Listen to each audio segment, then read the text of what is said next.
Okay, Wemby. Best rookie. I said this on the pod last night. I don't think you gave your answer. Best rookie season since I've been watching basketball. So again, for about the last 30 years, were Shaq and Tim Duncan.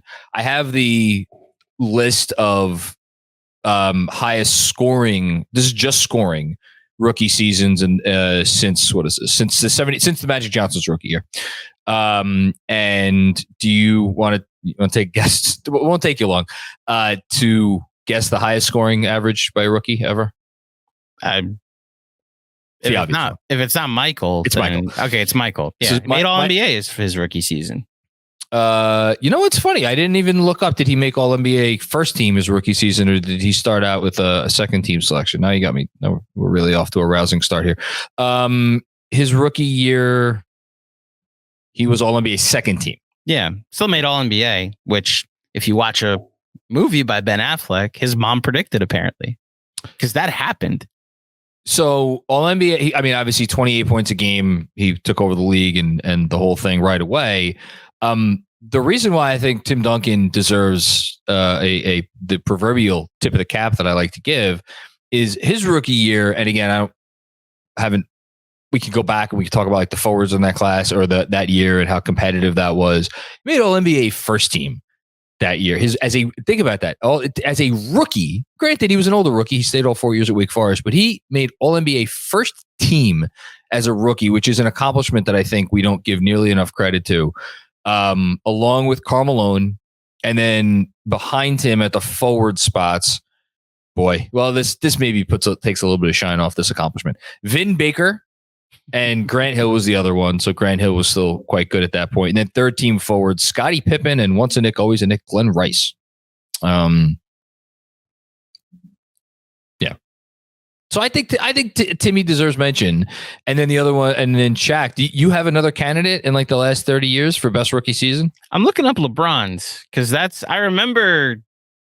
I didn't track stats as much as I did back then. So he topped 20 points a game. He averaged 20.9 points a game his rookie year, which was actually 0.1 points per game behind one Carmelo Anthony. If you look at the advanced stats, they're further down there. The VORP for LeBron is 2.9, which is 20th highest of rookies in the last again since 1979-80 season. And then win shares, he is 5.1, which is actually really far down there. It's really far down. Yeah. So but again, that was a bad Cavs team. So how do you judge that? Highest win shares ever by a rookie, or at least again since the 79-80 season. David Robinson, followed by Michael Jordan, followed by Tim Duncan, Larry Bird, Magic Johnson, and then my guy Shaq, who I also thought deserved mention. I have the ranking for what that 5.1 win share ranks all time for rookies. It's in the 60s, isn't it? All time for a rookie, 5.1. Yeah, or is it lower even than that? It's 209th. For all rookies. You're right, for all rookies ever. Because I'm just looking since Magic's rookie year. Tie with Danny Granger. Okay. Danny Granger had a 5.1 win shares this rookie season. Danny Granger was the truth. And Jamal Wilkes. Blake Griffin probably deserves mention in this conversation. Averaged 22.5 points a game, but again, remember he sat out his entire rookie year and he stayed 2 years at college, so he was certainly an older rookie. I don't really know that there's another player that really deserves mention in here.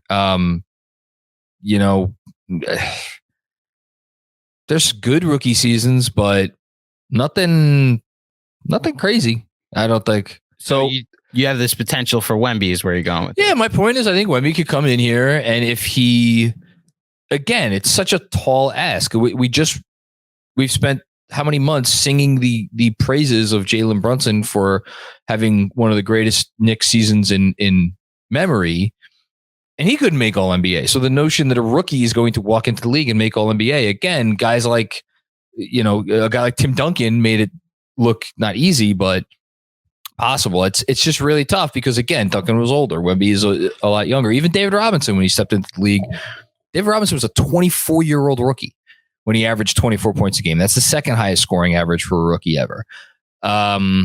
I don't know. I don't think he's going to make All NBA, but I would not be shocked in the least if he makes the All-Star team. and he's in the conversation for best 5 rookie seasons last 30 years at least. I don't think that's nuts. So the tough part about evaluating, because the center position would be an easier path to make to All-NBA. You know, outside That's of true. Outside of the two big guys, he could make third team and is just better than Cat or Sabonis or Bam's a forward. There's also, it's not this year, right? That it's positionless. It's next year that starts. Because that's the other path. That's a great question. If there's 5 centers on All-NBA this year, or if it's a weak year for a forward again, and especially with the 65 game requirement, that's the other path. He plays 66 games because KD played 60 and then Anthony Davis played 55 and then Kawhi Leonard. Like there are it's why going forward, it's going to be difficult to evaluate players based on All-NBA because of the game requirements that I don't know if players are going to care as much anymore about like, I think, so hold on, you know, it will go into effect because the games played requirement is going to go into effect next year. But that's what I forget if it was this upcoming, the 23 for this upcoming season. year, because they talked about it recently again, one of the pods that I listened to, how Wemby, he might not play all the games, but he's going to play enough to qualify for Rookie of the Year because you're going to need to play a certain amount of games, 60 whatever games. So if that's in play, then that's another path, is that a lot of the guys that are obvious top 15 players don't make the requirement, and he plays 65 games. Well, I think guys are going to be eligible players, and I think guys are going to meet the requirement. I think guys are going to want to. I actually think the opposite. Really? I think it's going to devalue. I think it's gone too far the other way. They already devalue because the reaction to the CBA when it was announced wasn't this is gonna get players to play more. It was like, all right, so you're gonna have a watered down, like Chris Herring did a requirement on his ballot of 60 games. And I believe in that article where he mentioned his team was like, the word I'm hearing is that this is what it's going to have to be going forward, is that I'm going to have to pick from a crop of eligible guys that are not going to necessarily change. And the all NBA teams will be devalued to an extent. It'll still be like 15 really good players. You're not going to have a bad player make all NBA, but Kawhi's not going to be like, I have to play 65 games now. And like last season, he was outstanding, you know, and like they just value the playoffs more, just flat out.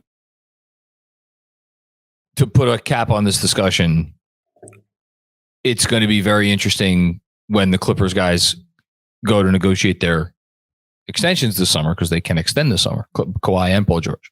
Because if the pushback I would have on that is if the games played thing starts to impact players' wallets and how much teams want to pay them, then we might see a different story. By the way, Shaq, 7th in MVP voting his rookie year, did not make an All-NBA team because the center position was so loaded at that time.